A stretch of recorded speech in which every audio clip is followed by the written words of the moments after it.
hello everyone, and welcome to ProLine, direct from Las Vegas, the gaming capital of the world. I'm John Cranton, joined by Las Vegas handicappers Jeff Saad and Zach Simony. Going to take a look at the early lines here for the Super Bowl. Plus, got a couple of college basketball games to look into for this weekend, a Saturday and Sunday matchup. First, let's tell you what we have going on. Jeff, nice run in the NBA. Plus, you had the NFL playoff game of the year going on Sunday that you won. 4-2 now run in the NFL playoffs. Where can people find you for this weekend's games? This week I'm going to have a 3-game college basketball package on Saturday for $39. Plus I'm going to have my first conference game of the year. That's only $25.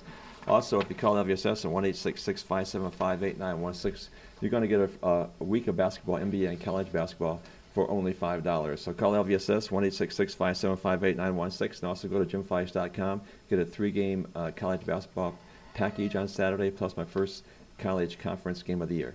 All right, and Zach, you're on a 73-38-4 college basketball season. I know you had underdog DePaul on Sunday, a straight-up winner in overtime. Plus, you had a nice run here in the NFL playoffs, including the Green Bay Packers. Did you have them on the money line Sunday? No, thank goodness. That was a crazy game, and that's going to go down in history. I don't think I've seen a collapse like that in a big game since was a college basketball title a few years ago with Derrick Rose, Memphis and Kansas. Yeah. Memphis was up by 9.5 points with a minute and a half to go, and they blew it. And I mean, that's the only thing I can compare it to in that high of a stage. But you see it happen all the time when you let off the gas. It doesn't matter what time's left. There's all types of ways to get back in a game, and they used every possible way to do it with the onside kick, the fluke 2-point conversion. Out of all the plays, that one was the one that was more mind-boggling to me. When Clinton Dix had 3 interceptions in the game, and that one looked like the easiest one possible. That ball was lobbed in the air for about 10 seconds, and he was in position the whole time, and somehow he does not knock it down or pick it off. And that's when I was like, oh, my goodness, something bad's going to happen in this one. But it did. I was surprised even Green Bay even made that field goal. I thought it was going to go wide right or have one of those Buffalo Bills missed field goals to end it. But they got it into overtime, and that momentum just get carried over for Seattle. But, yeah, 44-23-1 NFL season, one of my best NFL seasons in a long, long time. We'll see if I can finish off the season with a couple of Super Bowl props and a Super Bowl winner. I can't imagine a worse 2-point conversion in NFL history, yes. And it worked. So go figure. They certainly didn't diagram it that way. All right, let's take a look at some of the early lines here on the Super Bowl. Well, first, I have to mention what Jim Feist has been going on here. He's on a 25-13 NFL run with sides, 48-37 in NHL plays, plus a perfect 9-0 with NBA games of the year. That included the Houston Rockets on Monday as NBA Punisher game of the year, and that was a Punisher over Indiana, all right, 110-98. If you want to get all of his plays, check out jimfeist.com. You can click on that on the link right below at jimfeist.com. Okay, let's take a look at the Super Bowl here. We got the Patriots playing Seattle. It'll be down in Glendale, or Phoenix, Arizona, actually. And you got the top 2 seeds in each conference meeting, which has happened now for 2 straight years, but that's actually not the norm. It's rare to have this happen. You got the Seahawks opening a 3-point favorite. They actually were before the games on Sunday with a total of 49, and now we've seen some movement here. The Patriots, basically a pick'em game with a total of 48.5. You know, when these teams met 2 years ago in the regular season at Seattle, Patriots then had the #1 offense in the NFL, and Seattle had the #1 defense. And Seattle ended up winning that game 24-23. It was a strange game. They won it with a late touchdown bomb from Russell Wilson. He ended up with 3 touchdowns and no interceptions, 293 yards, outplaying Tom Brady. Brady had no running game. They basically abandoned it. He threw 58 times for 395 yards against Seattle. Had 2 touchdowns but 2 interceptions. And the Pats had an edge in yards, 475-368, but lost that game. So now you got both teams. Well, I guess you can make the argument that they're kind of lucky to be here. If you remember the Patriots-Ravens game, they were outplayed in many segments of that game and played weak defensively. Could have lost that, and then Seattle, as you guys mentioned, had that miracle comeback. So, Jeff, how do you see this Super Bowl clash of titans unfolding? Well, first the line move. Last year, the first line was around a pick-em, and then there was a flood of money on the Broncos. This year, the first line was a Seahawks, a small favorite, Then within minutes, a lot of Patriots money came in to make it some places Patriots -1 right now. So this year and last year are very similar in that way. Usually I don't, and when I'm handicapping, I don't really put a huge emphasis on injuries, mostly because the line's already been adjusted. But this time, we really have to keep an eye on Richard Sherman and Noah Thomas. Those are two difference makers in the secondary, very important. And if they are not, if they're not at least 75% healthy, it could make a big difference in this game, especially when you're going against Tom Brady. This game, it's hard to.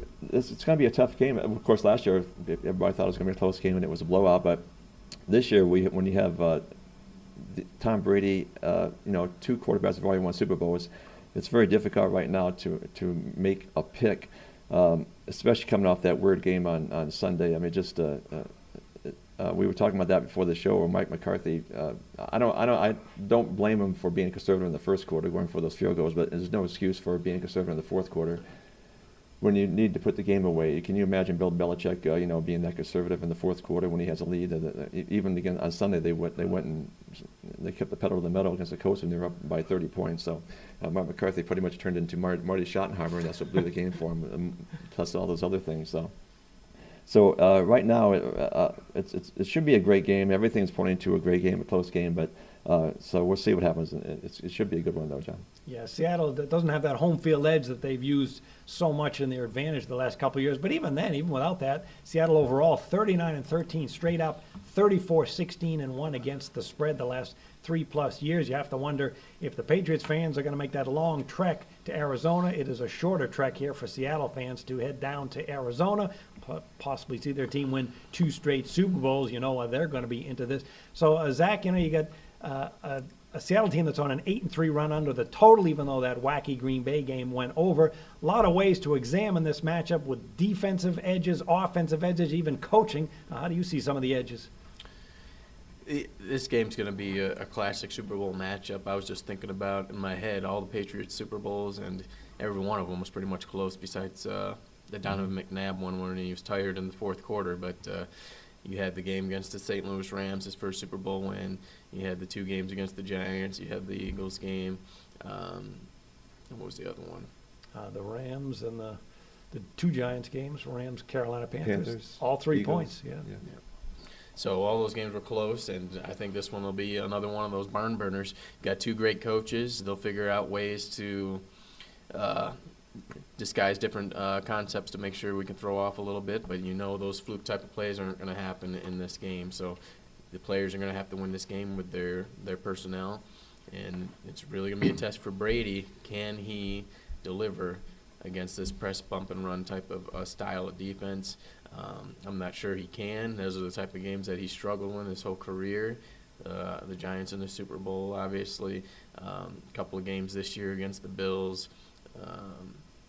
Even throughout it, against the Raiders, gave him a little bit of trouble this year. Defenses that can keep him inside that 15-yard radius have given him problems. So the question is going to be, can LeGarrette Blount keep his momentum going and alleviate the pressure off Brady a little bit, or is Brady going to have to force some throws to Gronkowski and other receivers? We'll see. Seattle, I'm not really going to jump on Russ Wilson too much. It was definitely an awful game. It happens from time to time from a quarterback standpoint. Every quarterback you can think of has had a bad game, and he picked a bad spot to have it. But can he bounce back from that? We'll see. Marshawn Lynch is probably the biggest X factor of any player on the football field. I think. I don't know if New England can stop the run with Lynch. And there's just so many question marks. It's so early to talk about this game, but the way I see it is going to be a close game. And one of the things you have to look at, too, is where this game is being played at. A great facility, Arizona, one of the newer stadiums, University of Phoenix Stadium. Actually, I think they renamed it. What is it now? They keep changing names on those stadiums. But brand new stadium. I think it opened for the first Super Bowl. What was it when I first went to that game? I think it was 2007 that it opened, and they had a Super Bowl that year. I think it was Giants-Patriots, that first matchup down there. But last year's game was in New York. We saw the cruddy conditions. People complained left and right about it, having to go into New Jersey from New York City. This one, Arizona, Glendale area is about 15, 20 minutes away from Phoenix. A lot of the media is staying in Scottsdale. It's another 5-10 minutes away. So it's going to be a 25, 30-minute drive for people to get out to Glendale. And that stadium's pretty much in an area that's wide open. As soon as you go past Glendale, you're going to be heading to Vegas. It's about a 4-hour drive to get up here. So it's going to be interesting to see how they all get down there and where they're staying and how the atmosphere is.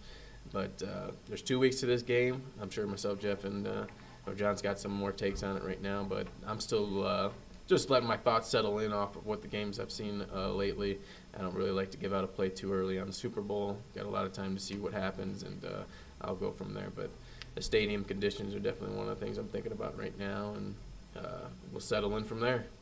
Well, I'll be a little more definitive than that. I'm going to give you the final score of the game. How's that? Final score is going to be 23-20. Now, who wins? It could be either way. I see this, like you guys, very close game all the way. It's going to come down to execution. It's going to come down to turnovers, even lucky bounces of the ball. But I think both defenses have the edge as far as matchup. First of all, the Seattle offense, 27th in passing the football. They're number 1 in rushing. So one-dimensional, run-oriented offense. Somehow they almost had 400 yards against Green Bay on Sunday and 28 points, which is astounding. If you watch the game, the offense was inept for 3+ quarters.